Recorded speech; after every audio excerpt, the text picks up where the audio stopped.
Dave, I just want to let you know how disappointed I am in you. Why? What's wrong? The Henry account. Someone made a mistake and it cost the company $1 million. Wait a minute, I didn't have anything to do with the Henry account. I didn't say it was your fault. I just said I was going to blame you.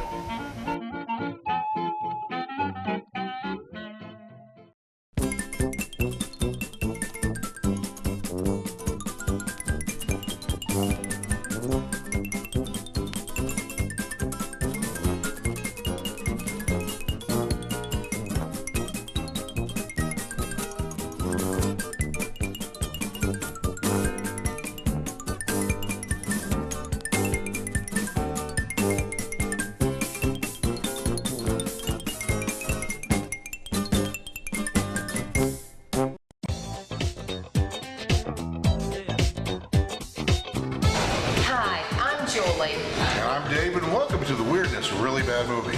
Now, you might be a little confused as to what is a really bad movie.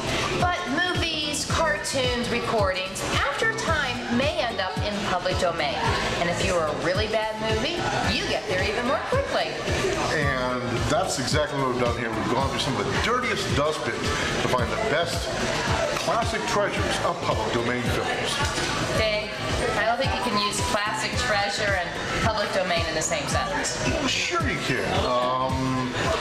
The Maltese Falcon is a golden treasure which is not in public domain. I sit corrected. Well, even if you're not able to enjoy the movie, we're hoping you'll still have a good time with us as we provide you with different comic sketches, interviews, little segues. Why, we even have a multiple guest weirdness quiz. And in case you hadn't noticed, why don't you zoom around a little bit.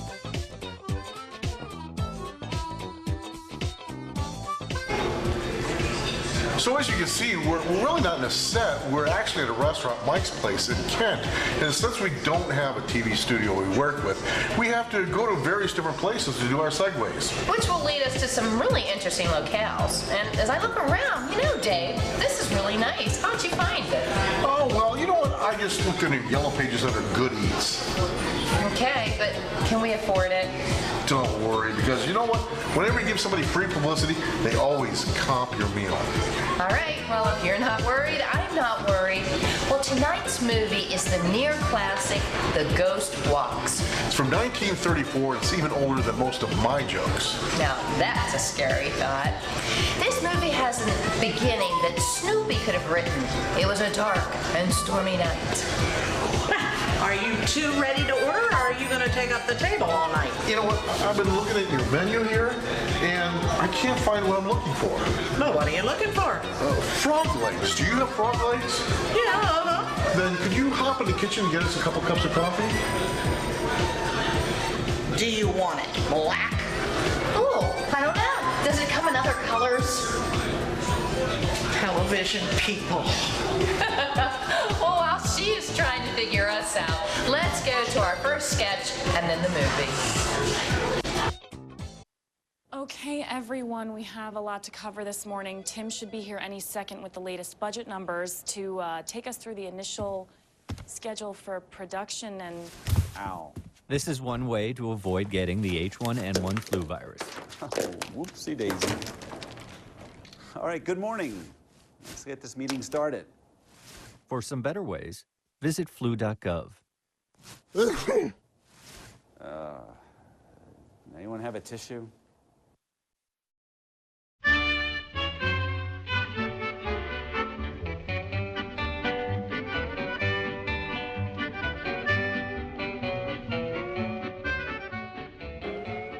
All right, look, I know I'm late, but I'm really having a heck of a day. I just need one drink. Just one drink, and I'll be on my way home. Okay.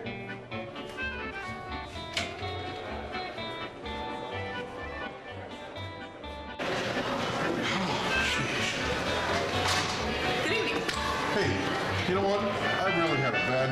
just need one drink, and I'll be on my way.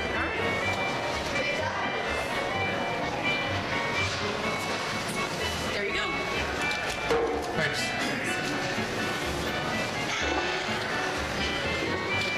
Hey, buddy. Hey, I'll bet you a quarter that I can finish that beer without even touching the glass. you can drink this without touching the glass. Yep. You use a straw. No straw. No straw, and you won't touch the glass. No straw, and I won't touch the glass, and I'll bet you a quarter. Yeah, can't do it. Watch.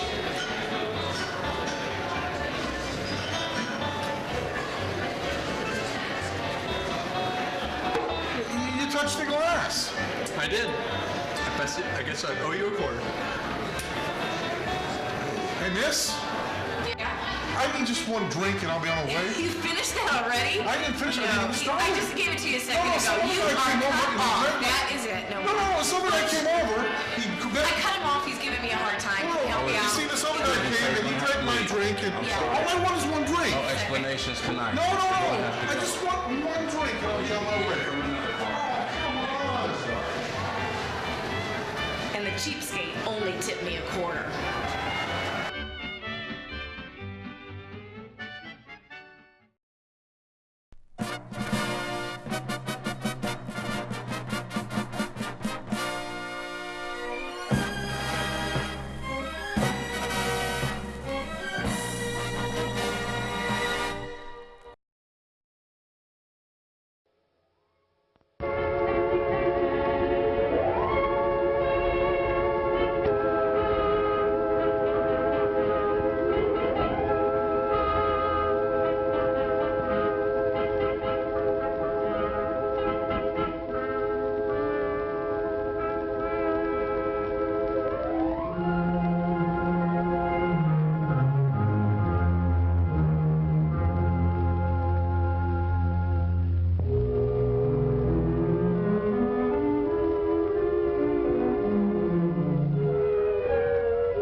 Erskine, you're fired. Why, Mr. Wood, what is wrong? You! It was your idea we come up to this forsaken hole over the weekend. If I die of pneumonia, it'll be your debt to society. Mr. Wood, I tried to be a competent secretary, but I have absolutely no control over the elements. How did I know it was going to rain? See, the paper says fair and warmer. That's last week's paper. You're still fired. How much further do we go? Won't be long now, Mr. Wood. Well, it better not be.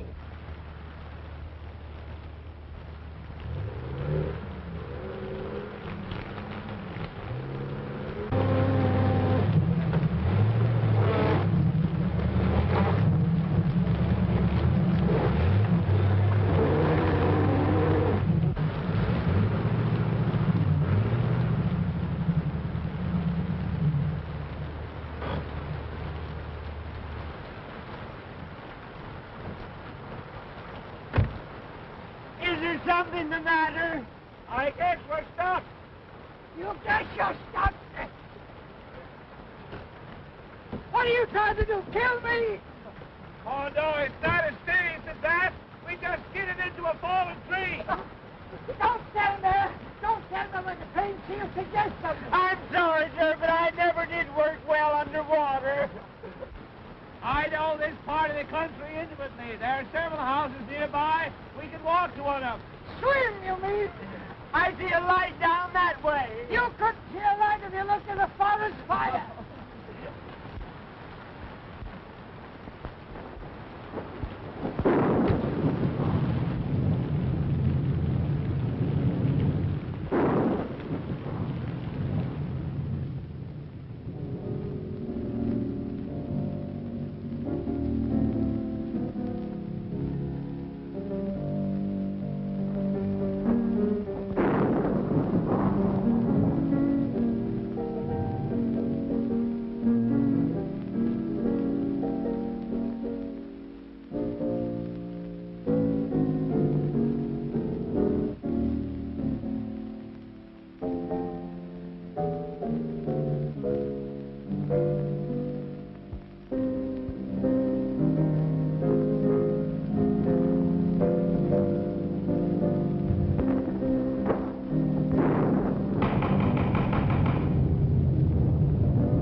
Mr. Ames!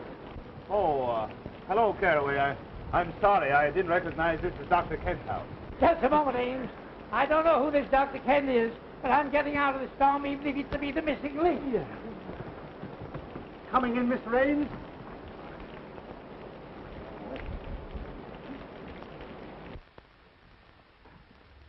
Ames!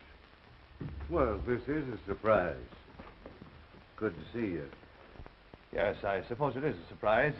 We skidded off the road, hit a tree, and became mired in mud, and yours is the nearest house. Oh, pardon me, Dr. Kent. This is Herman Wood, the famous theatrical producer. You no doubt have heard of him, even if you haven't met him. Delighted, Mr. Wood. You're courageous to face the storms we have up here. Courageous. Insane, you mean? How do you do that? And this is Homer Erskine, his secretary. How are you, Erskine? Oh, wet. I agree with you for once. Hello, Gloria. Glad to see me. More than you know. A certain gentleman here doesn't take our engagement seriously. Harry. Hello, Ames. How do you do? Gloria. This is Mr. Wood, Mr. Erskine, Miss Shaw, and Mr. Terry Gray. Oh, Mr. Wood, I've heard so much about you. Yeah, I was afraid of that. How are you, young man? Still quite normal, thank you. Nice of you all to drop in like this. Your idea, wasn't it, Ames? After all, you were invited. That had nothing to do with it, and I assure you I wouldn't be here now if I could help it. We were just driving to my place where Mr. Wood was going to hear me read my latest play.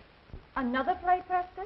My, you are prolific. Well, play or no play, I ought to be in New York, in bed. Well, I'm afraid you'll have to remain my guest for the night. My chauffeur tells me the roads are completely out. Oh, forgive me for keeping you in these wet things. I'll have Caraway show you to some rooms immediately. Then you'll join us for a cocktail before dinner for your staying, of course. Well, I like the cocktail part of the program. Oh, Caraway, take Mr. Ames and his friends upstairs immediately. Owing to the storm, they're going to stay for the evening. Yes, sir. This way, please.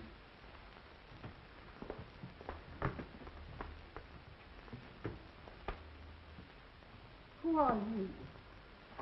Why, you tell her. I'm beginning to be uncertain of everything. Why, this is Mr. Wood. I'm Mr. Erskine's, his secretary. I pity you so much. You're surrounded by tragedy and sorrow. Well, you are psychic, Beatrice. Mr. Wood is the greatest producer of tragedies and dramas in the country. You mean he was?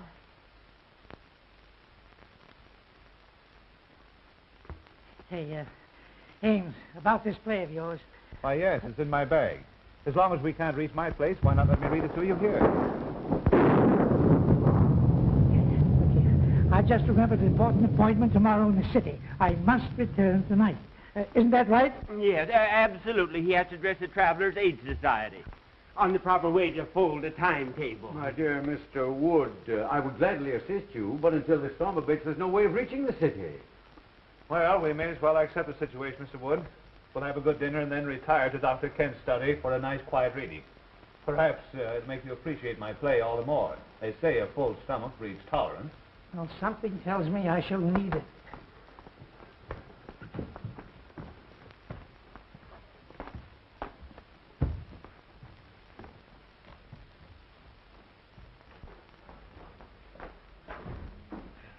Mr. Ames, this is your room. You've used it before. This way, gentlemen, please. This is yours, sir. Right. And this is yours.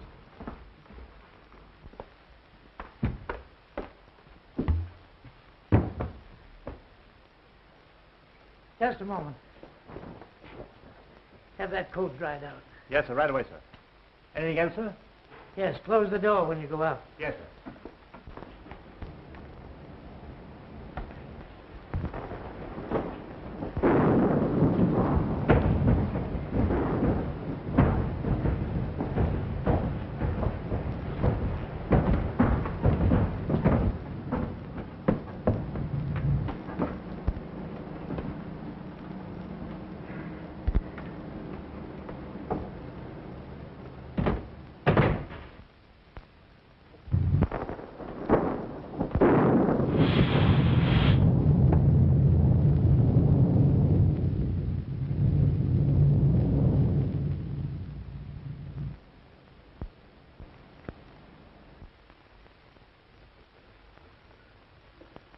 Well, the ghost walks tonight or never.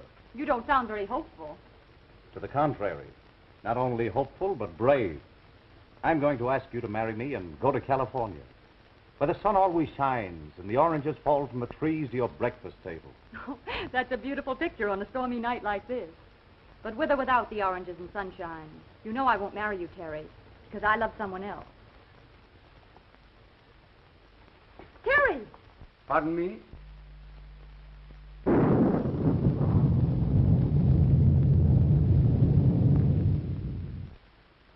You're not a very easy man to discourage, are you? You forget that Gloria here is engaged to a mutual friend of ours. I don't think that's any of your business. Look here, Gray. I don't like your attitude. In fact, I don't think I like anything about you. So what? Why must you two always act like gladiators? Be sensible. Tonight of all nights must not be the time for any discord. You know I've never given you cause to think of me as more than a friend. That depends on your viewpoint. I might argue that statement. I'd like to give you the thrashing you deserve for those insinuations. Please.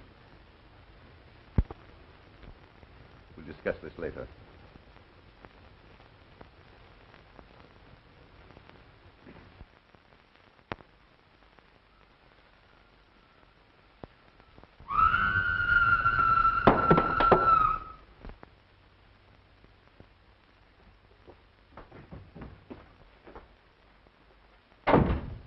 Erskine. Did you hear that scream? Yes, you sounded like a grand opera star with acute indigestion. Worse than that. Sounded like something unhuman. Oh, pure imagination. If I allowed a noise like that to scare me, your voice would have killed me long ago. Look here. Are you trying to insinuate I'm afraid? I'm just nervous, that's all. What kind of a madhouse is this? Oh, don't be so excitable.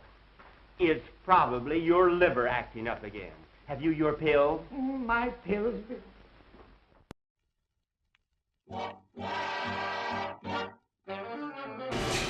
Welcome back, and we hope you're enjoying today's film, The Ghost Walks from 1934. Well, Joey, are you sure you really want them to be enjoying the movie? What do you mean? Well, this is the weirdest, really bad movie, right? Yeah? So if they're enjoying the movie, then that means our sketches are really bad. Oh, right. I'll try again. Good.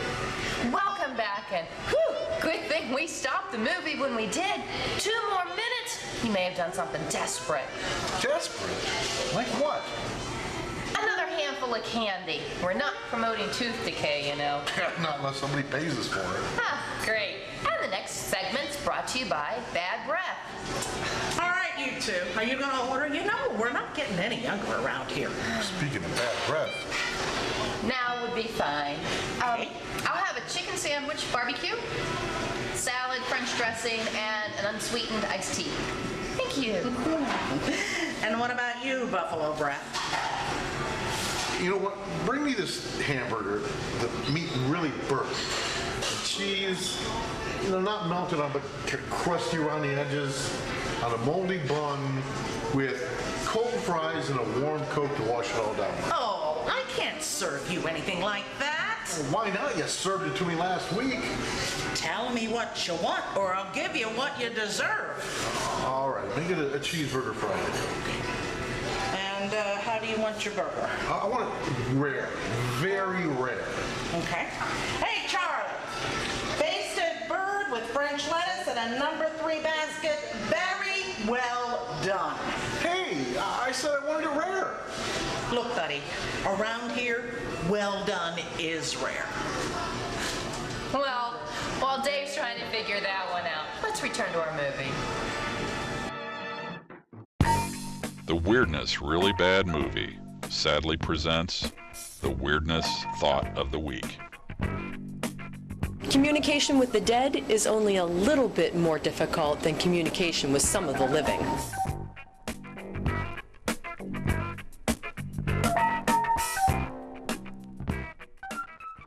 This financial advisor is being accused of committing one of the largest investment frauds in the history of the United States. I guess we're not going to Aspen. That's fine. You see, I like tennis balls. He likes insider trading. So he's going to jail and I'm going to a shelter. And no, they're not the same thing. Shelters are for good pets that want to be adopted. Jails are for criminals. I've done nothing. Uh-oh. Ooh, okay, I stole a cheeseburger once. I'm a dog.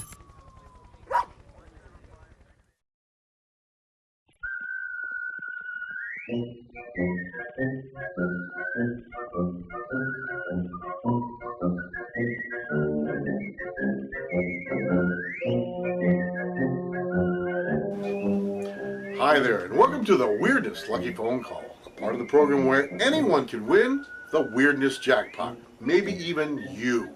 That's right, we just pick a name out of the local phone book, and before we choose today's Weirdness Lucky Phone Call, let's just take a look at the Weirdness Jackpot total.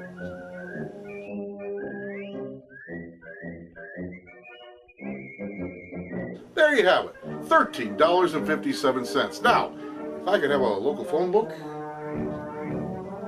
Thank you. And we'll just open the page to a local number, randomly pick out, and the lucky winner is Mr. Eagle Anna. Yep, congratulations, Eagle, because you're the weirdness.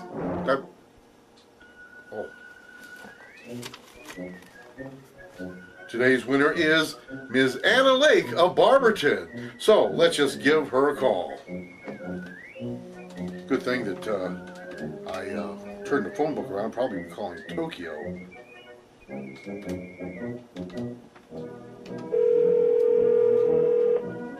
she home?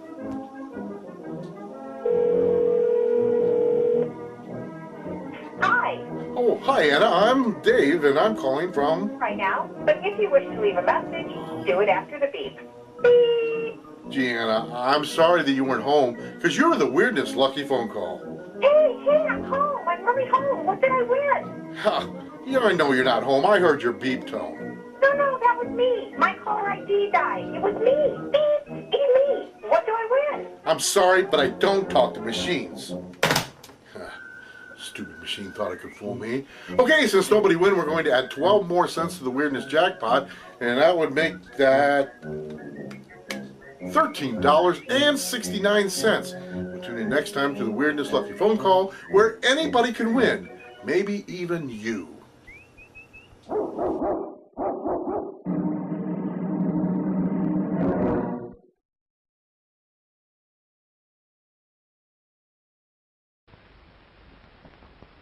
Any of you folks hear a scream? Yes, it frightened me too. Yes, I can't understand where it came from. Tell them where it came from, Ames. You've heard it before. Why scare your friends unnecessarily? Perhaps you're right. Any scream you may have heard probably came from Beatrice's room. She's Dr. Kent's patient and Mr. Gray's sister. You met her at the foot of the stairs. She's just a little irrational at times. Well, as far as I know, it's nothing to worry about, simply emotional outbursts. Don't you just love a night like this? This old house seems to belong in the rain and thunder. I read a book once about an old house, and oh, I don't know how many murders happened on just such a night as this.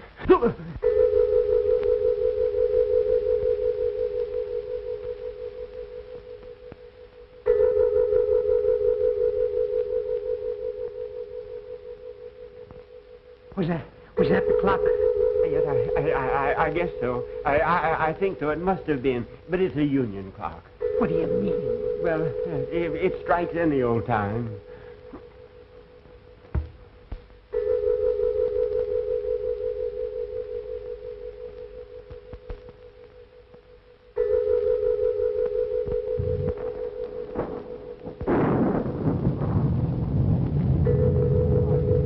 What's the matter with Beatrice?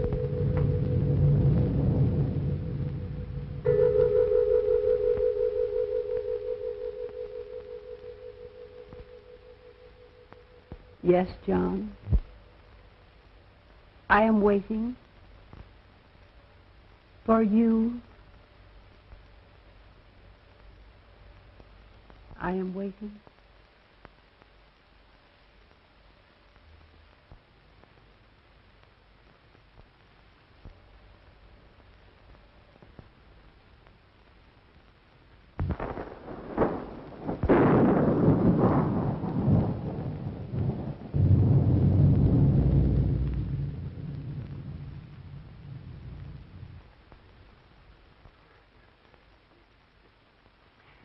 that woman gives me goose pimples. I've seen saner people than her in asylums. I'm sorry this had to happen. Beatrice's spells are unnerving to a stranger, but after one gets to know her... Know her. Say, if I never see her again, I'll be satisfied. Now, if you'll be so kind as to find some method for me to leave this house, see that I take it. Oh, Prescott, we couldn't let you do that with your friends. I think your friend is unduly alarmed, Ames. Oh, is that so? Well, who asked you? He has high blood pressure. He should calm himself. Oh. Miss Beatrice's actions are nothing to fear. She simply dwells in the unknown. As her attending physician, I can speak freely. The girl suffers from hallucinations and the shock of a tragedy that occurred in this house 3 years ago this night. Mr. Ames remembers that night very distinctly, no doubt. That's why he shuns my house. Dr. Kent, I see no reason for making my sister's grief public talk. I'll bet the doctor's going to tell us about some terrible operation. That ought to be cheerful. The unsolved murder of your sister's husband must be public talk in this house. Murder? I have taken notes on her actions since that night, and each year, at this hour, the flutter of that sound is heard, and she has acted as though the spirit of John, her dead husband, had returned to her. That's all there is to it. Erskine, we're leaving. Dinner is served, sir. No, we're not. Ghosts or no ghosts, we're eating. We're leaving. You're disobeying my orders. No, I'm not. You fired me an hour ago.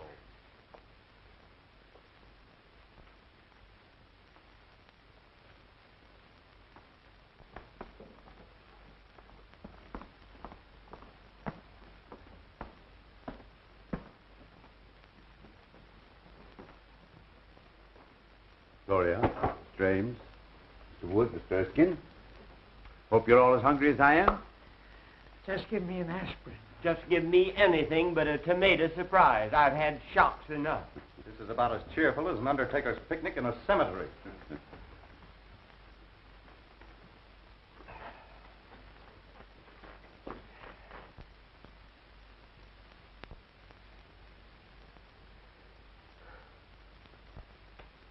You're right on time, John.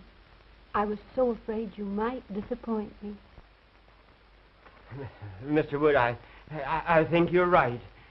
We better leave, now that John's here. Yes, Erskine, I'm not a cowardly man by nature, but my nerves won't stand this any longer. That woman is dangerous. My friends, please. I regret these unusual disturbances, but I've experienced these same phenomena in my patient's presence before. There's nothing to fear from the dead. I believe in spirits, but only spirits. Hear me? Beatrice, please, your brother wishes you to restrain yourself. My dear brother seems frightened, as well he should be, just like all the rest of you are. Please, Beatrice, there are guests here, friends of Mr. Ames. What do they mean to me? You, Terry Gray. You, Miss Gloria Shaw. And you, my delightful friend, know what that blood stain is. You were at this table the night poor John fell forward and stained the cloth with his own blood. The night he was murdered. By one of you. Why, that's a lie. Open that door. Claire, I'll call the police. Oh, this is outrageous. Open that door. Unloosen that portal. I'm sorry, Miss Beatrice's orders are that no one leave. Jarvis is only partly correct. I gave that order. What's the idea? The idea, my friend, is to protect my patient's health. Any interruption might cause the loss of her sanity. You want the responsibility for that on your shoulders? I think you're as crazy as she is. Don't aggravate him. They're all dangerous. Everyone will please sit down.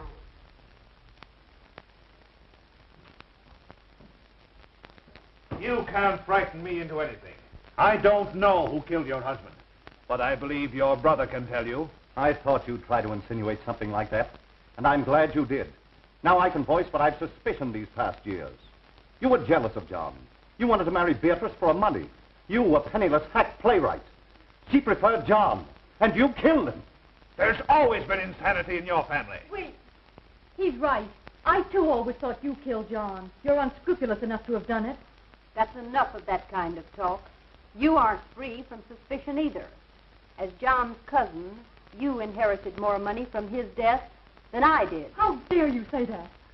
I can't listen any longer.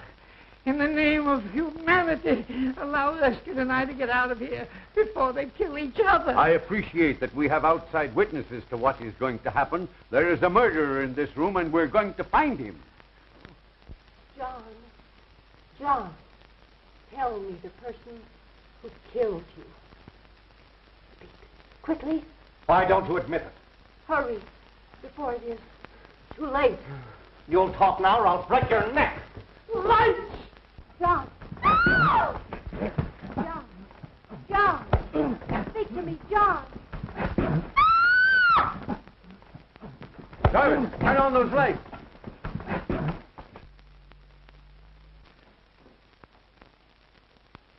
Why, where's Beatrice? Why, I don't know. Dr. Kent, I demand I be allowed to leave this room. And I'm with you. Remember my years of devotion to you. Divided we arrive, but united we leave. Of course, I'd give anything in the world if this hadn't happened. Jarvis, open that door. Oh, Mr. Wood, I'll see you later. You'll not see me later. Not for a month, not for 10 years. I'm getting out of here.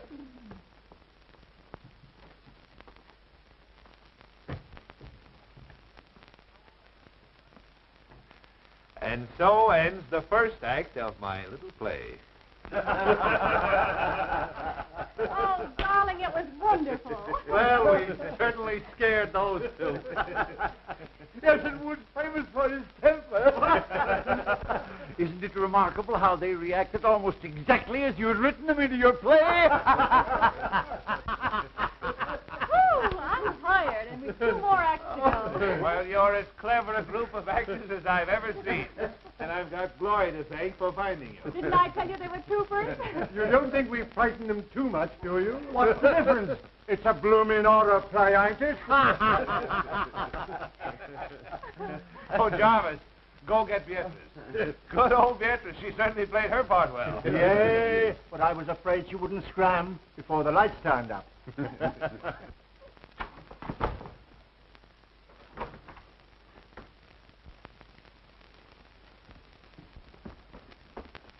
Beatrice, are you hurt? Beatrice, what's the matter? Speak. She's dead.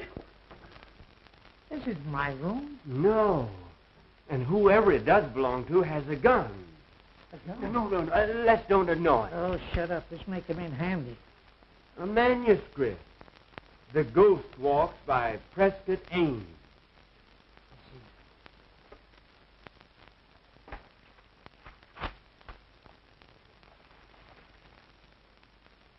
As the group seat themselves at the table, the vacant chair also moves out as if an invisible person was preparing to sit down. All eyes are on the chair. As the vacant chair slides back to the table, Beatrice addresses its invisible occupant. Beatrice speaks. You are right on time, John. Thurston, we've been witnessing a dress rehearsal of Ames's horror play. You mean all those scares were part of the play? Certainly. Wait. Here, let's try it again. Here, listen to this.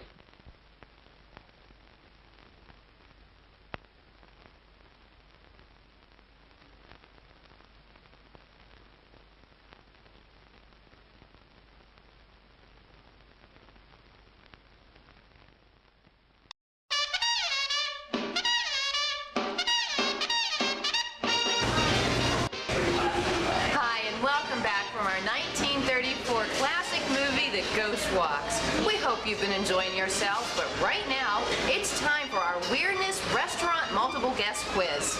That's right. Now just jot down your answers and we'll correct your papers right after the broadcast. Hi, and welcome to the Weirdness Restaurant Quiz. Question number 1. Why do they place 2 forks at a place setting? A. One is for your salad. B. The hostess doesn't know how to count. 3. The busboy dropped one on the floor and he forgot which one it was. D. You use it to harpoon the waiter when you're ready to order. And Question number 2. When entering a restaurant, the hostess will A. Seat you, B. Beat you, 3. Ignore you, or D. Nothing because you're supposed to seat yourself. Okay, now, ready? Question number 3. If you are satisfied with your dining experience, you should do what to your server? A. Tip them at least 10%. B. Trip them. Number 3. Give them a tip to the third race at Northfield Park. Or D. Nothing, because McDonald's employees are not allowed to accept tips. And our fourth and final question. What should you do when exiting the restaurant? A. Take a to-go menu in case you wish to call in and order later. B. Take a regular-sized menu so you won't need to put on your reading glasses when you make that to-go order. 3. Fill out a nasty comment card and put someone else's name on it. Or D. Run like hell because you didn't pay your check.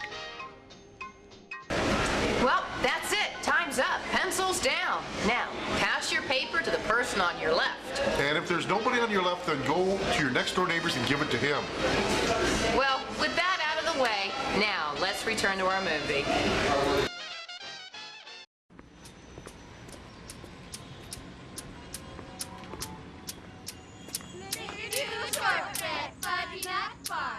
How many trees in the cathedral? 1, 2, 3, 4, 5, 6, 7. The smallest moments can have the biggest impact on a child's life. Take time to be a dad today.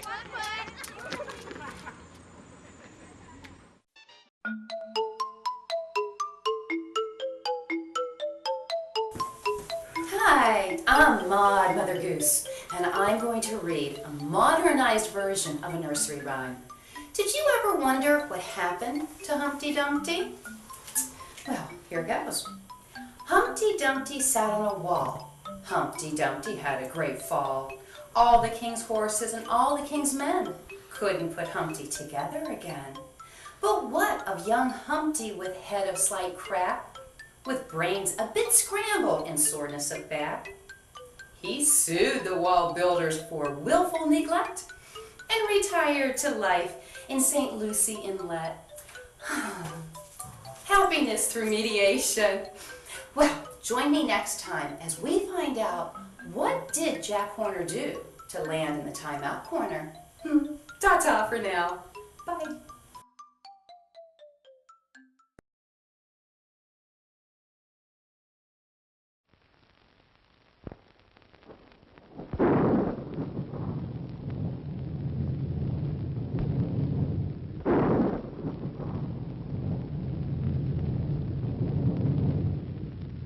I'm afraid my play has been surpassed. We have a real menace in this house. Well, there was no one in the house but us, and we were all in the dining room. I know I was. That's right, because I was struggling with you. I was sending you the light switch. Yes, and I was at the table, as you all know. I was playing ghost. I was all over the room. But I didn't do it, I tell you. I didn't do it. Of course you did. Now, don't lose your head. Don't any of us. A death-like face slowly appears in the dark, ghostly white and pallor. The face seems to float as it reaches the table. Beatrice, hysterically. John! Lights out. Everyone remains where standing with the exception of Beatrice, who disappears through a door in the kitchen. So they thought they'd impress me with their phony theatricals, eh? Me, who staged the burning of Rome while the gladiators were being gored to death in the animal pits. I wasn't scared a bit. Neither was I. So, what are you doing under the table? Well, I was looking for you. Ridiculous. I hate cowards. When we get back to town, remind me to fire you.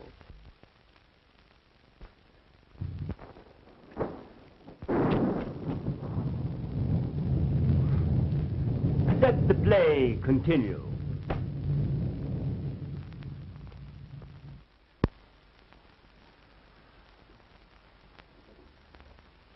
Now that the play is over, I'll have to tell Wood what's happened. Here he comes now. Ha! Still making merry, I see. Well, we thought we'd come down again. It's too quiet upstairs for us. Yes, we were used to shrieks, sirens, and suicide. Yeah. Why, what seems to be the trouble? Has Miss Beatrice been found? Yes, she has been found. Dead. Is that so? No, I mean, it can't be. It's impossible.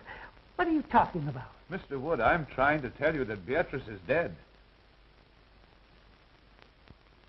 Beatrice is dead. I don't believe it. Let's put this whole thing straight to you, Mr. Wood. We're all actors, hired by Ames here to present his play to you. Actor? Everything that's happened since you arrived was part of the play. Except poor Beatrice's death. Mr. Ames, am I to understand that I've been witnessing part of the play you were to read to me? Yes, I thought it a good method of presenting it to you. You see, this is really my house, and the fallen tree on the road was all part of my scheme to fool you. The storm, of course, was an added break.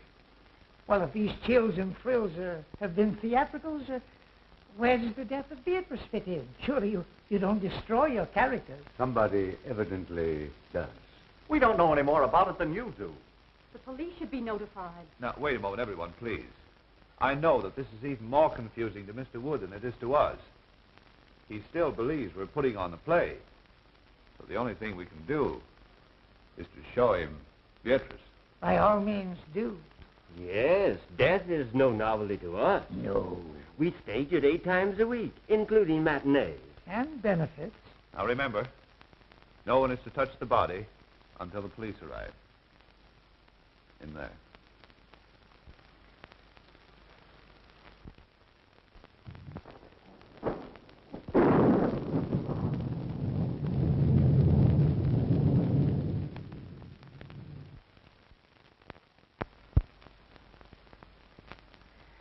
Well, where is she? I don't know. What could have happened? Well, you ought to know. You're the author. It's impossible. I never heard of such a thing. Must be closed. We ought to get out of here. Where can she be? Perhaps she just stepped out during intermission. Gentlemen, this is too serious for joking. She was on that divan 10 minutes ago, dead. You've got to believe it's for your own safety. Oh, and you think we're all in danger? We most certainly are. We've got to search this house and find Beatrice and the person who... I wonder who that could be. Well, we'll never find out until we answer. I will. We all will.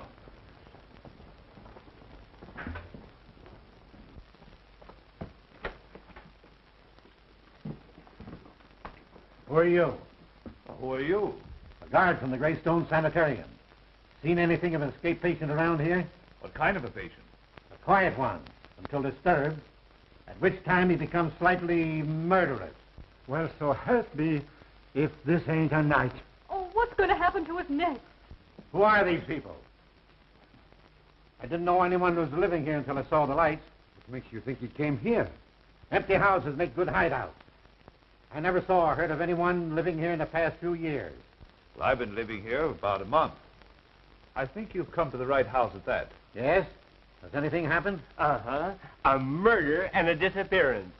What are you winking about? Winking? Why, my dear man, you're saying things. I simply stated a murder had been committed. Murder? Ah. Well, it's him all right, then. Well, who is this man you're looking for? At the sanitarium, we'd call him Case 222. I guess you'd call him a homicidal maniac. A maniac? And you think he's loose in this house? Now, be perfectly calm. If my patient is here, and you scare him with hysterics, he might tear you apart to see what caused the excitement. Oh. That reminds me. Has anyone called appearance? No. Well, that's the usual procedure, isn't it? Oh, we forgot to, I suppose. But there's a telephone right here in the study. Telephone?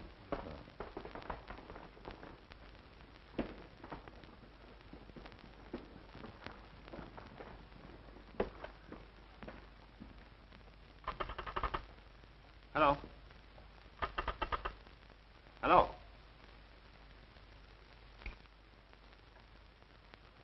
Cut. I suppose no one knows who did this. Why should we? You don't think it's fun to be isolated with a maniac? If the plate calls for it, yes. Well, I don't know what the rest of you are going to do, but I'm driving into town for the police. Wait, it isn't safe outside. I'll walk with you to the garage. Thanks. I'll be right back. So those who want to go to bed are safe enough. Besides, it's easier to die in bed. Come on, Ken, let's turn in. It's as safe up there as here if we lock our bedroom doors.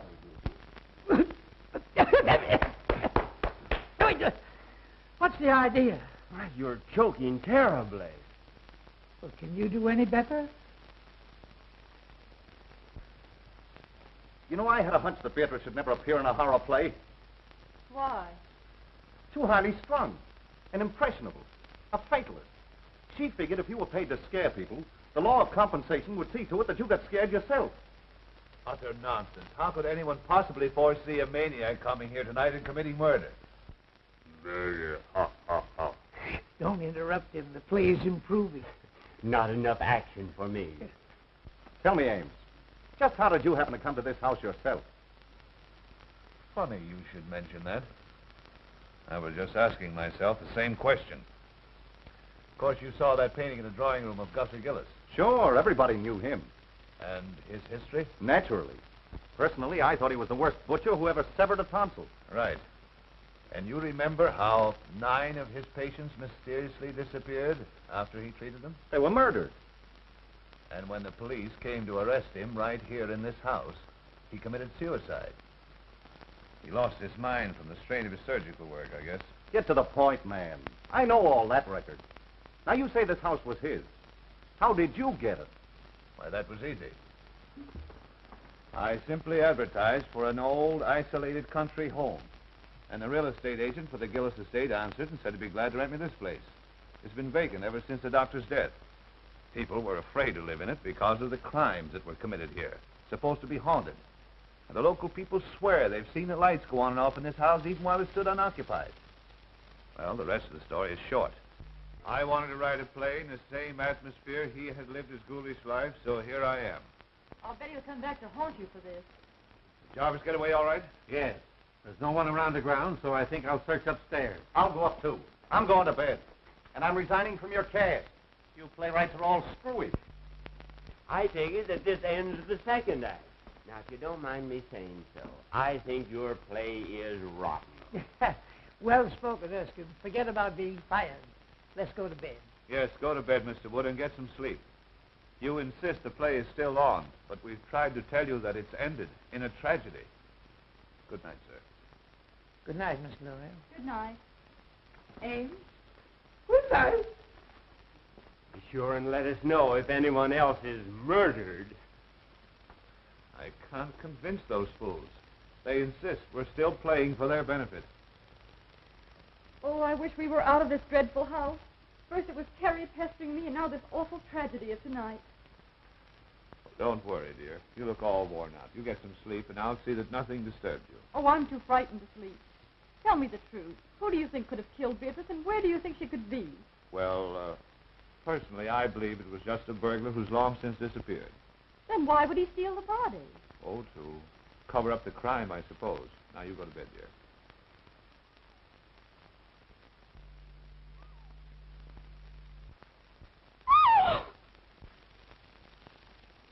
My Gloria, what is it? Oh, you poor kid, your nerves have completely gone.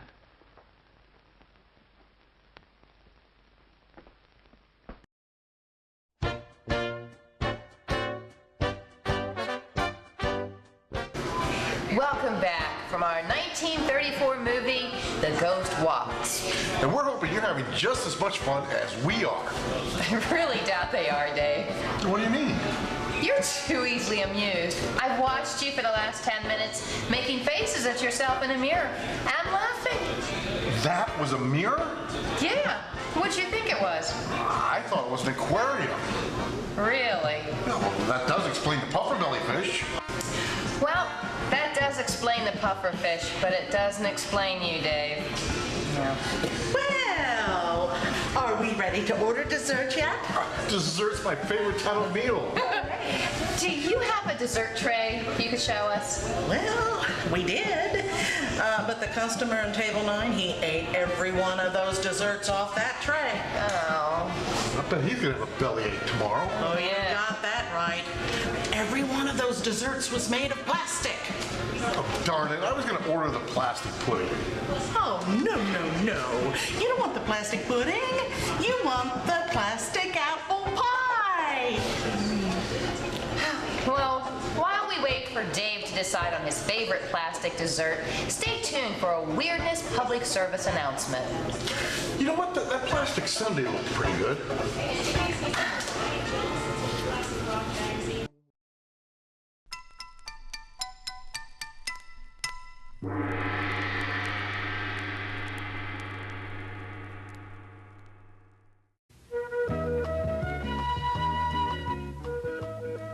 Are you tired at night? Are you tired during the day because you were tired at night? Then try sleep. The Surgeon General has determined that sleep is good for you and will relieve you of this drowsiness.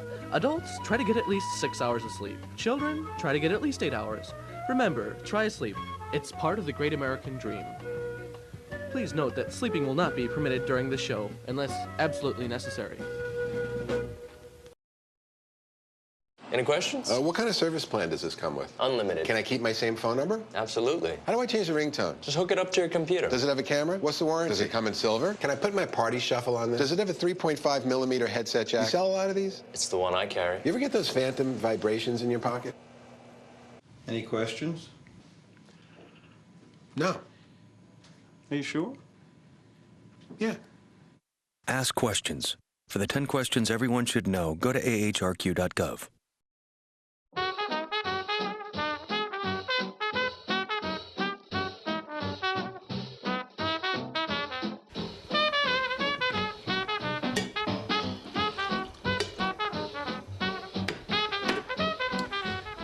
You know, I always thought my boss was an idiot.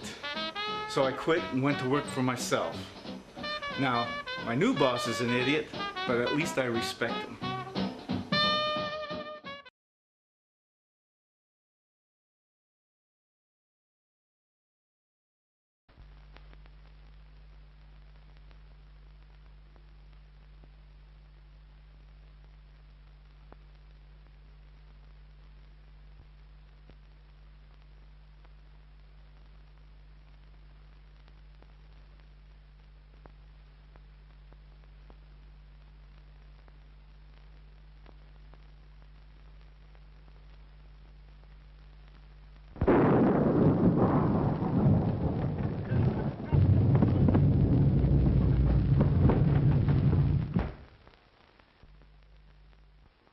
Oh, it's you. I ought to pull the trigger, Pat. Well, come on, snap out of it. What is it? Mr. Wood, maybe we're wrong. Maybe this isn't the play we're witnessing after all. Oh, rubbish. You saw the manuscript, didn't you? Yes, but I didn't see anything in it about the top of my bed coming down and smothering me, just like a steak under onions. Oh, nonsense. You've had too many cocktails. Besides, I wouldn't be lucky enough to celebrate your demise by violence. That's a fine way for you to talk to me. Me, who's been everything to you but a mother. Now, Mr. Wood, listen to reason. I may be all wrong. I'm a nervous man by nature. But if this play is still going on, it's the closest thing to reality I ever saw behind the footlights. Oh, you're a sissy. I tell you, this fellow Raines is clever. He has reality in this play, and that's what the public wants. Now, let me alone. And if you want to stay in the theatrical business, stop letting it scare you. Oh, I was kidding all the time. That bed bracket was only a dream I had. And you were in it, too. I was not. I was reading. Yes, I saw that. You were reading a book on psychics. You were worried about the future yourself. Say, go home and go to bed, will you, please? And if you want to think of the future, remember I'm firing you. Mr. Wood, I have a premonition that we must stick together tonight. You need protection. You mean you do? You're trying to muscle into my bed because you're frightened. Go home. Oh, my dear employer, play or no play, I have no relish for my own couch. Move over. Say, this is all Tommy rot. You've got the mind of an oyster and the nerve of an acrobat. As my secretary, I do allow you to share my office, but that does not include my bed. Hey, you were born in October, weren't you? Yes, during the National Apple Week. Why? It says here, your type is the instincts of a bloodhound, the heritage of the homing pigeon, the attributes of the ferret, and the heart of a lion. Yet you snuggle beneath my quilts, you cream puff, because of make-believe players scaring you. You're fired once and for all. Will you please close my mouth if I'm snoring? I have adenoids. Adenoids, too? Hi-ho.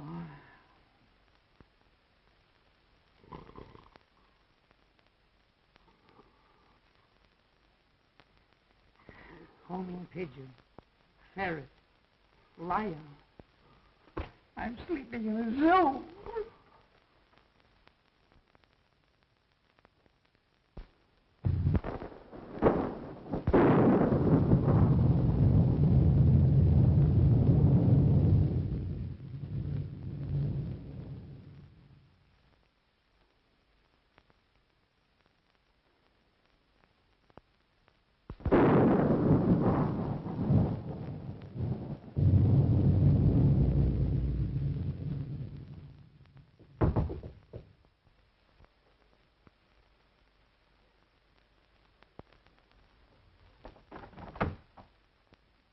I was worried about you.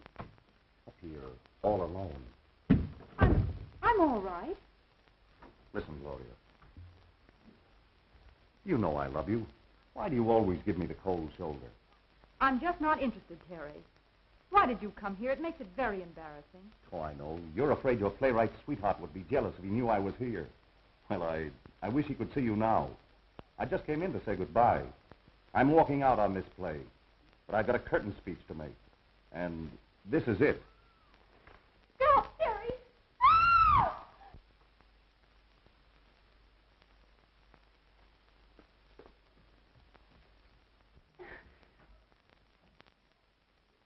Gloria!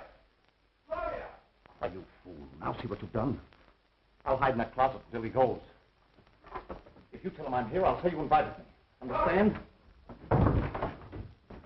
Oh, darling, what frightened you? I saw a man. Oh, where was he? He came in that door. I screamed and he went away. Oh, you poor kid, what a narrow escape you had. Wonder what that screaming was about. There's a light in Gloria's room. Let's see what's up. You take it easy. I'll find a guard and we'll search the house again. What's happened? We heard screams. Someone tried to break into Gloria's room. What? Who? I don't know. Here comes the guard. Seen anything? Plenty. Gloria was almost attacked by someone. Fancy that. Who do you think it was? We don't know. We'll wake up everybody and find out. Good idea. Let's try Terry first. Oh, Terry. Gone. Not a sign of him. Whose room is this? Oh, that's mine. And there's Erskine's room, and that's Mr. Woods. Well, let's see what they know.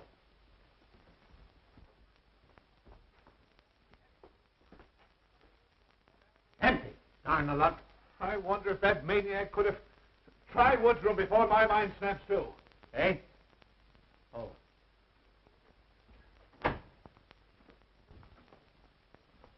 Hey, you two. Get out of here. My office hours are from 10 to 4. Seen anything strange in here? Yes, here's an exhibit that ought to be in a museum. What are you doing in here? I was sleepy. Is the play on again? No, we're just having a roll call. Well, consider us absent. Terry. Terry, come out.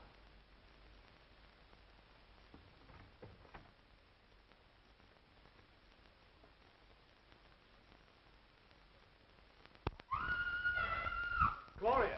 What, again? Oh, let's don't miss this. I might as well be a fireman.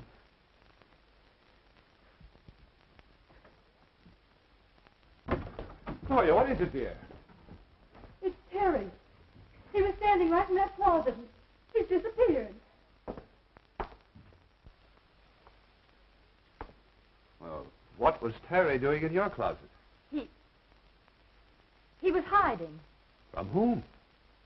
Why, Oh, pardon me. Oh, no, please let me explain. It isn't necessary. I think I understand.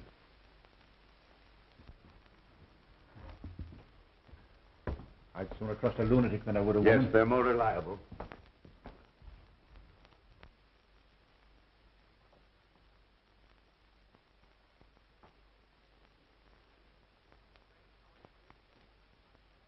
Strange how anyone could disappear from behind a nightgown. You could from behind my cousin's. She weighs 250. Are you winking at me again? Say, let's go down and get a drink. This isn't a horror play, it's a bedroom farce.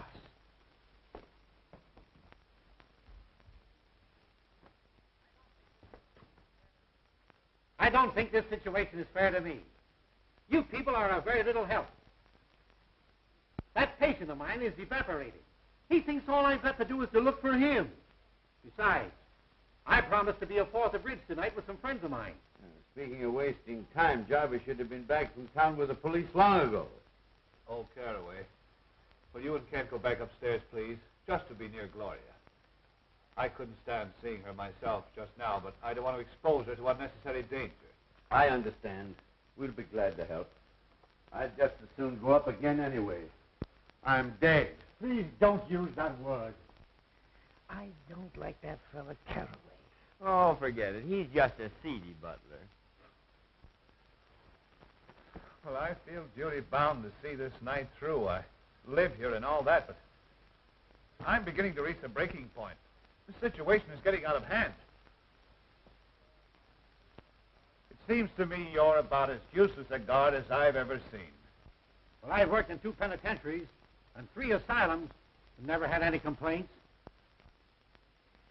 Best actor of the bunch. Well, boys, I'm going to retire from now for the second time tonight. Abe, go on with your rehearsal, but don't disturb me for the finale. And again I say, good night.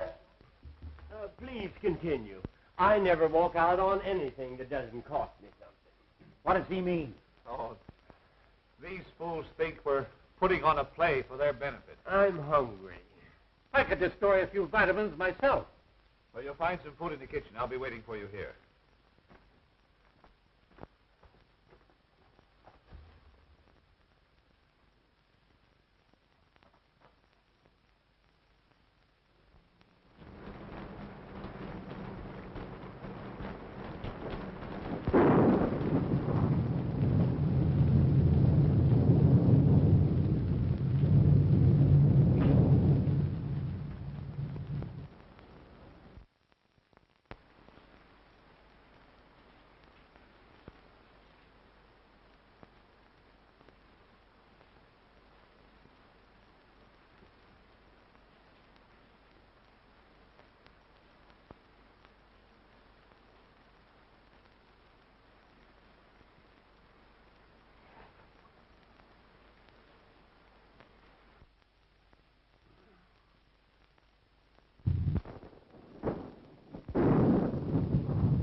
Hello?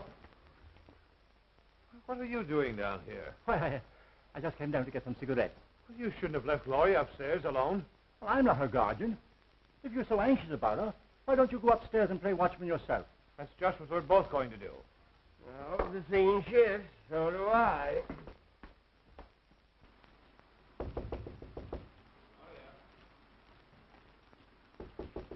Gloria?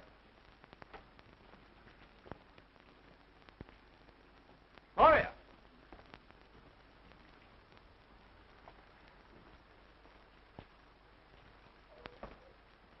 I smell chloroform.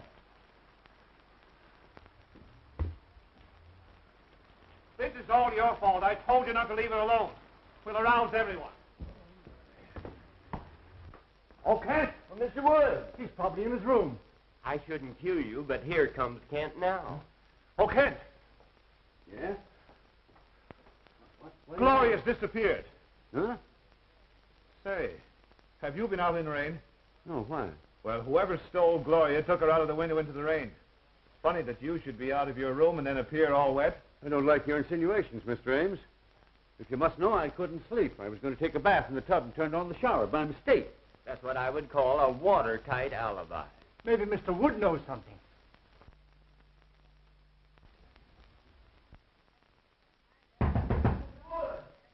I'd have more privacy in a convention hall. Come in. Mr. Wood, some gentlemen to see you. Have you seen Gloria? She doesn't seem to be here. Why? Gloria has been kidnapped. Goody, goody.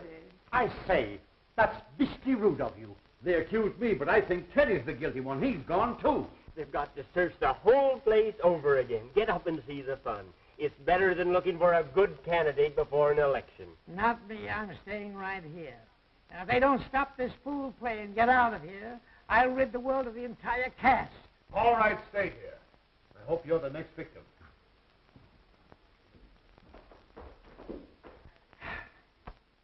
Mr. Wood, could I have a word with you? If you try to get in this bed again, I'll shoot you, so help me. I only wanted to say that you're right, as usual. The play is still going on. Of course I'm right. I know the theater like Barnum knew his elephants. And I'm not cross with you, Erskine. In fact, I'm going to raise your salary. Thanks. People don't disappear every 5 minutes in real life. Unfortunately, some don't. I'd like to get some sleep. But the play... Earn some of the money that I pay you by watching it for me. Why, I thought you fired me. Not till we get back to town. Now, shut up and shut up. Guard! Guard! Huh? What do you want? Fine help you are. Gloria's been stolen. You're standing around here eating chicken. Well, one was eat occasionally. What makes you think the lady was stolen? Rather an antiquated way to acquire a woman, isn't it? Oh, shut up. Her window was open. She must have been taken out of the house. I'm going to search the grounds. I'm with you, Ames. Hey, you. Come here. Where's your friend? If you mean my honored employer, he's upstairs in bed. I think I'll go up and look him over. There's something queer about you both. He winks at you and you wink at me. And I don't like it.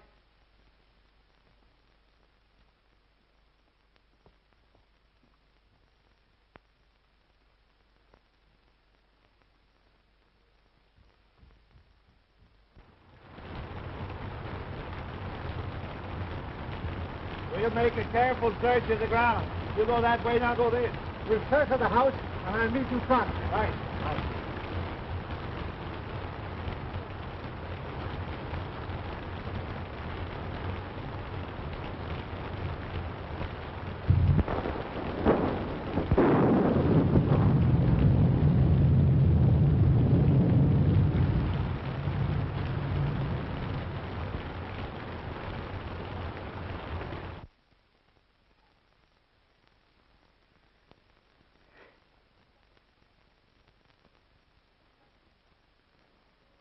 Who's there?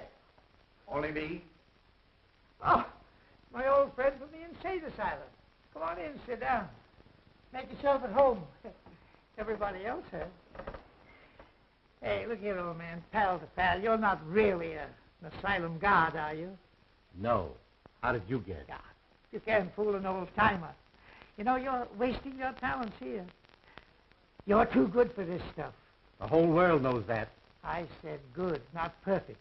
Like that play. You know, I've been thinking that over. It's mighty darn gripping. I think it's pathetically bad. I'll have no part in it. Are you under contract to Ames? Me? I should say not. But I'm ready for a presentation now that will astound the world. I believe you are. I'll bet you'd be a sensation and a good part.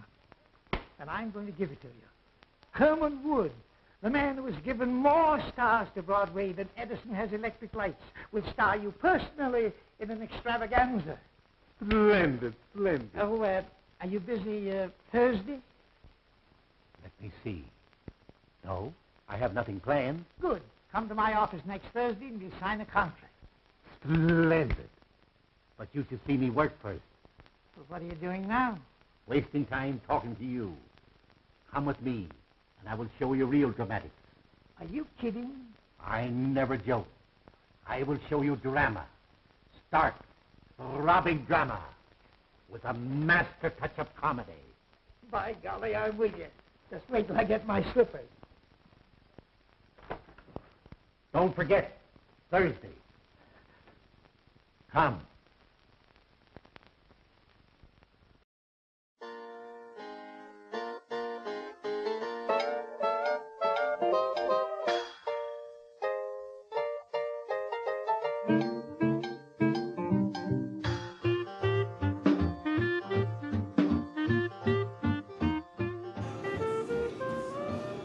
As we get ready to wrap up our 1934 film, The Ghost Walks, we hope you've been enjoying your time with us. We've been having a great time. I wanted to let you know that Dave wrote a book. Actually, he started it in 1982 and just recently had it published. I think it took that long because he's either a perfectionist or it took that long to learn that many words. But here's the book. It's called How to Go to a Bar Alone and Stay That Way. It's actually a survival guide for the average single male who wants to be, he's single, he wants to go to the bar and stay that way.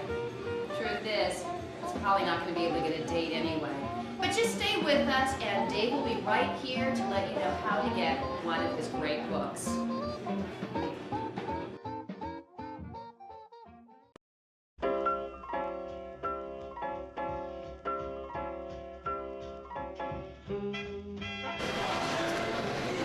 My name is Dave Bakley, and I'm here along with my writing partner, Mike Elliott. And together, we wrote this book called How to Go to a Bar Alone and Stay That Way. It's the ultimate guide for the American male who's single and wants to stay that way and couldn't get a date anyway. Just consider it dateless for dummies and let's leave it that way. Let's face it, any guy can go to a bar and get turned down. Hey. See? I didn't even have to try. You know, like I said, anyone can get turned down, but this book tells you the proper way of getting turned down. See, the whole thing is about goals and attitude. And by attitude, I mean you have to want to fail. It's a mindset. Think of it this way. If you go into a bar and you try to get a date and you don't get a date, then you have failed. You're a loser. You go home a failure. America hates failures. On the other hand, which would be this one. If you go into a bar and you try not to get a date and you don't get a date, then you have succeeded. You've won, you go home feeling great. America loves success. Now in our book, we call that a successful failure. Maybe.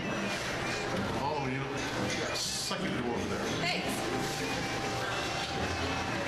Boy, is someone going to get a surprise. I just sent her to the men's room. Now, as I was saying, ouch! Stop hitting on my girlfriend. I wasn't hitting on your girl. What? What's wrong with her? There's nothing wrong with her. I just wasn't hitting on her. I just gave her directions to the bathroom. Then why did you just go into the men's room? I don't know. You'll have to ask her. Ouch! Just stop hitting on my girl.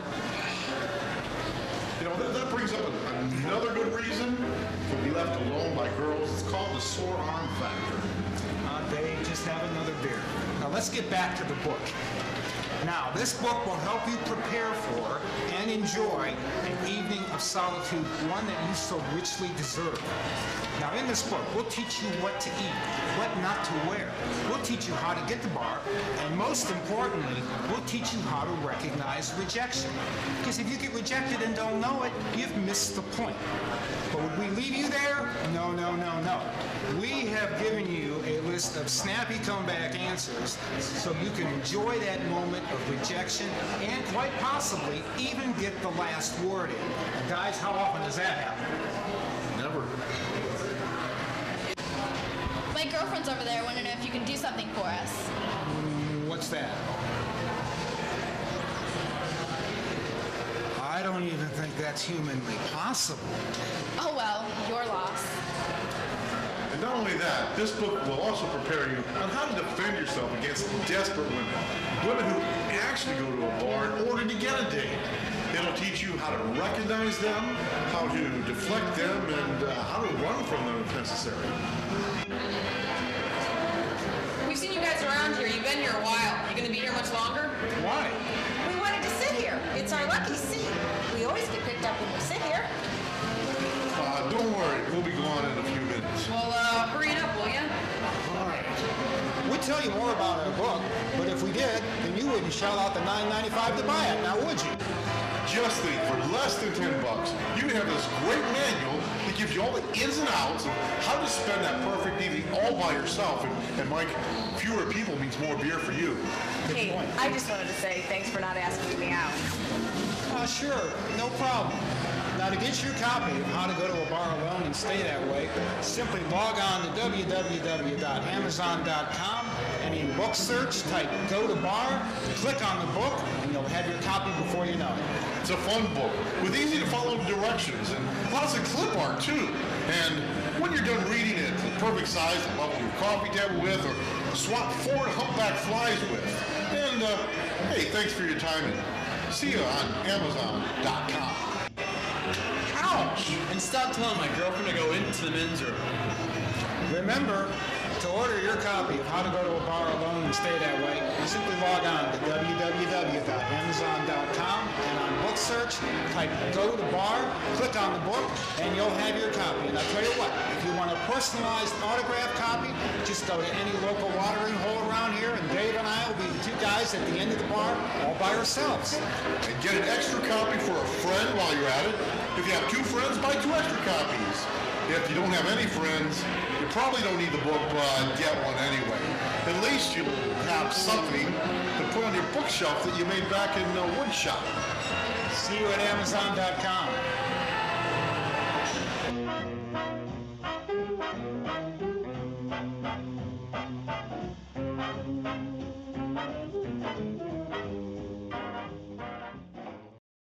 Lafayette, what are you doing? I'm not gonna lie. Definitely not easy. Hey, whoa! Just gotta get through the day. How do you stop it? Being used to doing something with a cigarette makes it hard doing it without one. If I can relearn to get through my workday without cigarettes, I can relearn anything without cigarettes. Relearn life without cigarettes. Free at becomeanx.org. A new way to think about quitting.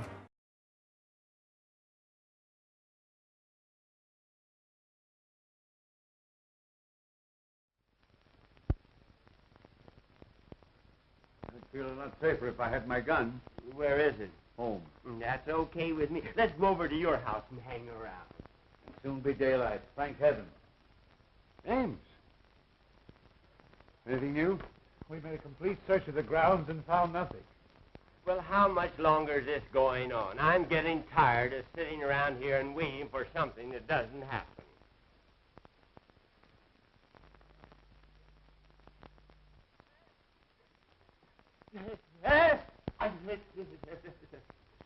The picture. It's alive. It winked.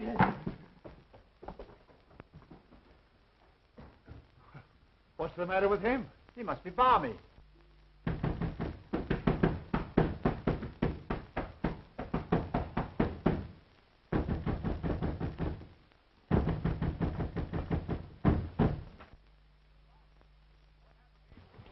Charles, what happened to you? Remember when I left the house to get the car and the cops? Yes? Well, that nuthouse guard leaves me at the garage. Then just as I'm getting into the car, somebody slugged me with a lead pipe. What was the idea? Well, someone didn't want him to get away. And that someone is probably the escape nut that we're looking for. How many of you are searching for him? There's already been a guard here tonight. Well, there's possibly half a dozen of us, but believe you and I'll find him. Yeah, this guy disappears every so often, but we always spot him in this neighborhood. I see. Well, after you were hit on the head, why did you come back to the house? I figured getting the police was the wisest move to make. I've been knocked out and tied in the garage, but I broke the ropes. Then I tried to start the car, but I found out someone had gummed up the motor. Well, I began to hoof it into the village when these guards from the sanitarium picked me up, and here we are. Has anything happened? since I left? Yes, Gloria's been kidnapped and Terry's disappeared. And now that Erskine person's gone violent. Oh, yeah? Well, I'll handle that. Help! Help! What's the matter? Mr. Wood is gone. What? I said he's gone, and so is the guard. It's that picture that's doing it.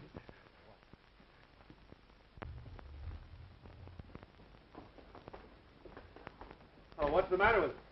Its eyes moved. It glared at me. Why, it's as solid as the wall. You're daffy. Those eyes never stared out of nothing but a paint pot. I say someone looked out of that painting. Okay, brother, we'll soon find out who's nuts around here.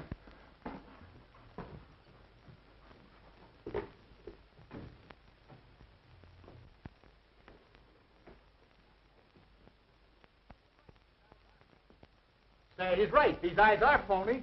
What'd I tell you? Now who's that? Hey, there's a passageway back to this. A passage?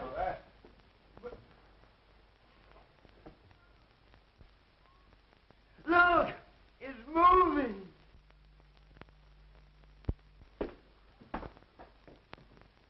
That's how Beatrice disappeared from this room. Well, I'm going to find out where it leads to. I'll go with you. Be careful. It looks dangerous.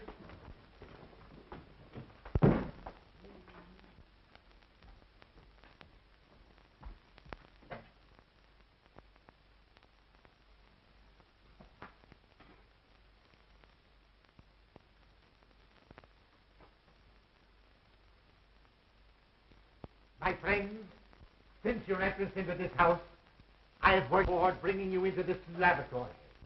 Years ago, a famous surgeon lived, worked, and studied here. His name was Guthrie Gillett. He is dead now, but I, Professor Elmer Trickery, will carry on and improve his work. Hey, I don't like these underground places. Well, you may as well get used to it. You may spend a lot of time in one. Why, the whole house must be honeycombed with passages. They lead all directions.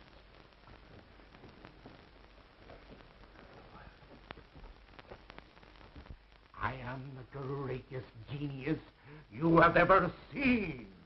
I have mastered my work. Work that has produced power almost divine. I have become more than the greatest plastic surgeon in the world. I am the molder of mankind. I have reached a great decision.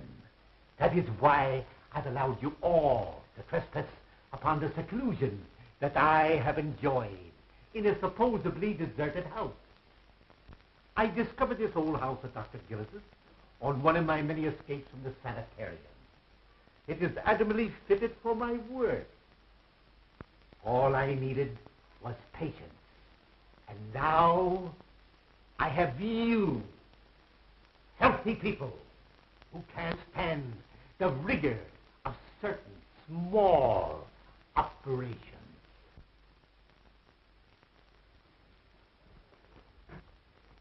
Now, wait. This looks like a door.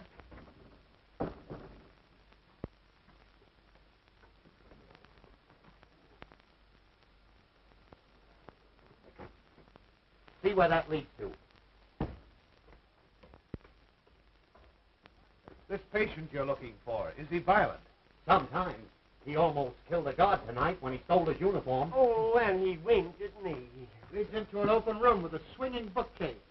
Then Gloria did see something in that study. We've got to find her before anything happens to her.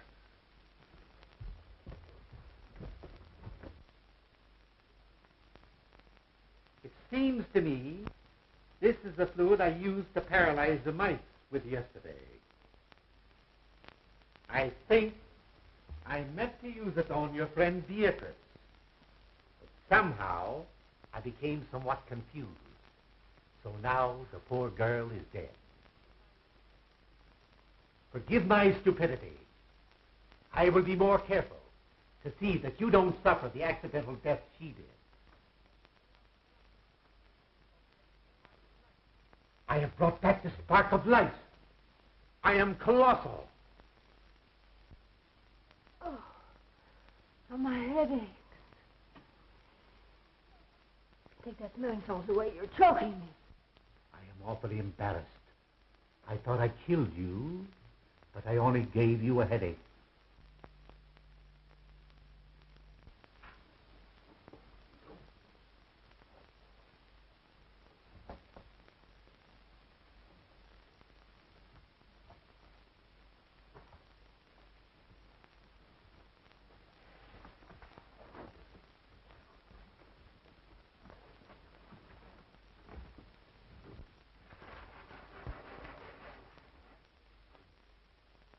I ask your indulgence in looking at this chart.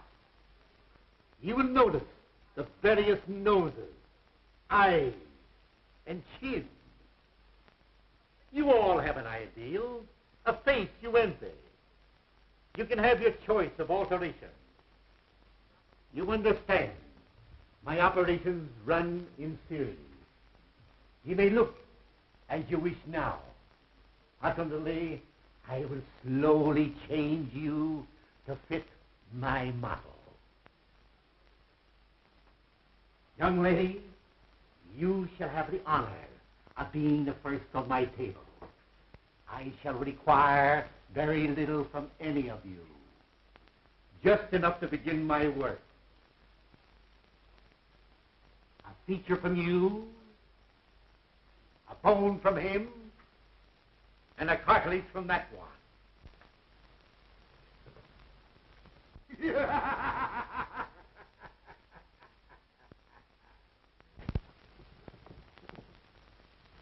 It's the guard.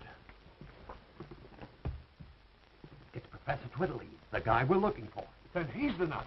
Well, he's dangerous. Let's get him. Wait a minute. Better not get him excited. I know how to handle him. Hello, Professor. Why, Mr. McLeavy, what are you doing here? Can't you see I'm busy? Sure, but you've got to come home with us. It's important. Home? Is there anything wrong? Why, don't you remember? You operated on your old friend, Julius Caesar, a couple of days ago. Did I now? Sure. Funny, I forgot. How'd it turn out? Not so good. That's why we have to hurry back. You see, he got tired of his Roman nose, so you grafted on a new one. But you put it on upside down. And on rainy nights like this, the poor fellow can't go out for fear of drowning. My. We'll return at once. Poor Caesar must be miserable.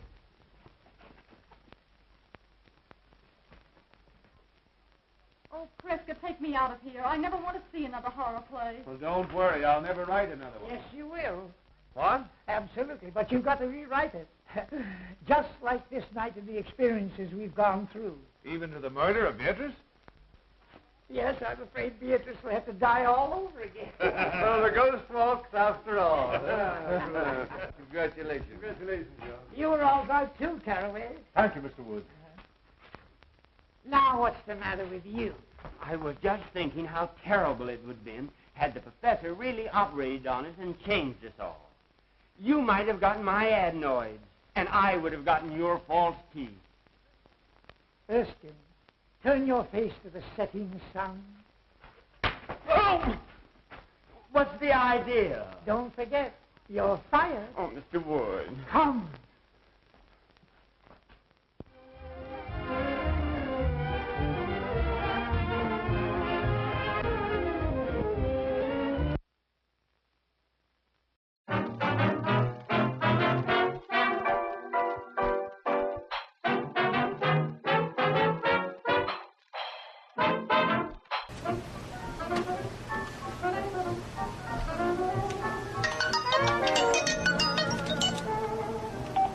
Hello?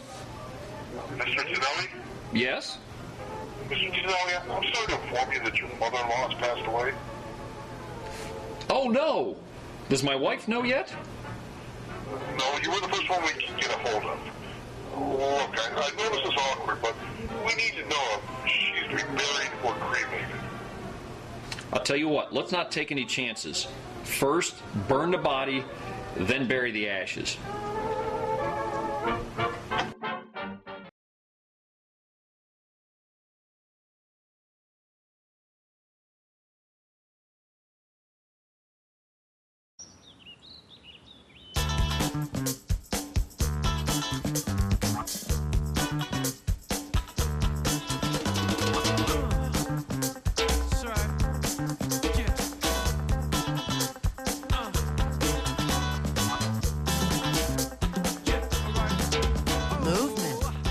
Along with weight loss, it's one of the many ways to fight osteoarthritis pain. For more information on managing pain, go to fightarthritispain.org.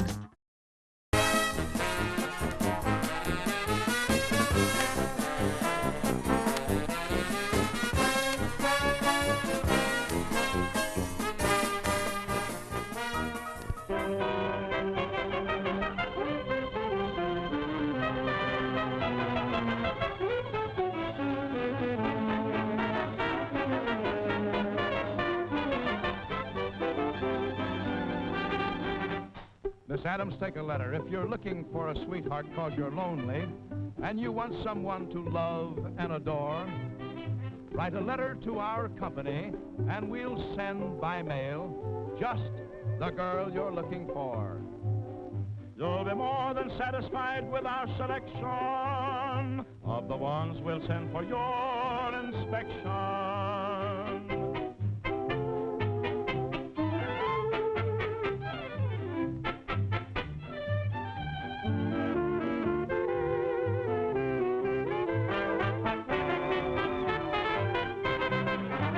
We're the mail order maid you've ordered.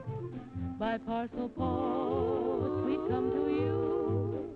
Keep the one that you like best and then return the rest. For any one of us will bring a thrill so new. We're all guaranteed romantic. Just try one out, 'neath stars above. And the bride that you get from a mail order house will come to you with kisses and love.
Well, that does it for tonight's movie, the near masterpiece film from 1934, The Ghost Walks. But you know, Dave, you're going to have to try harder next time. What do you mean? Well, you know, for a really bad movie, this wasn't that bad. Because I have to try harder to find a really bad movie this time. And, you know, we would love to thank Mike's Place for allowing us to come in here and film all these little movie segues. And I'd like to thank everyone else who had to do something with the show, but if I did that, I wouldn't have any closing credits. Oh, right, you guys. Less talking and more dishes. Keep talking, and you'll never get the bill paid off. You know, Dave. Yep. The next time you tell me not to worry, I'm worried. Hey! Oh, sorry. Not really. Oh well, bye now. Okay, see you next time. Hey! Sorry.